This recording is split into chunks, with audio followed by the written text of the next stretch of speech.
सांगितलं त्यालाच मी अनुसरून पुढे येत होतो की आपण 0 ते 20 वर्ष काही करत नाही, पुढले 10 वर्ष पण काही करत नाही, कारण आपलं लग्न किंवा काही गोष्टी असतात म्हणून, आणि शेवटचे 60 ते 80 पण काही करत नाही.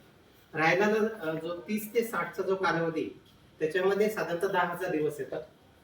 5,000 झोपण्यात गेले, 5,000 जे शिल्लक आहे त्या पद्धतीने जरी बचत केली त्याने महिन्याला 5,000, तर त्या पद्धतीने जर कॅल्क्युलेशन केलं तर त्याला 60 वयानंतर आपण कम से कम 1,00,000 रुपये वर्षाला पेन्शन देतो. कम से कम म्हणजे तो महिन्याला जर कॅल्क्युलेशन केलं 9,000 पर्यंत पेन्शन देऊ शकतो. अशा प्रकारे तो त्याचं पूर्व नियोजन करू शकतो राहिलेल्या दिवसासाठी किंवा रिटायरमेंटसाठी. म्हणून प्रत्येकाने जर त्याचा विचार केला, त्या राहिलेल्या 20 वर्षामध्ये डेथ असेल, डिसॅबिलिटी असेल, डिसीज असेल, काय जे काही प्रॉब्लेम आले तर तो सॉल्व्ह करू शकतो. म्हणून कोणत्याही व्यक्तीकडे आपण जर सोल्युशन दिलं तर आपला जीवन उत्सव प्लॅन 35% तो आपण सेव्ह करू शकतो. Very good.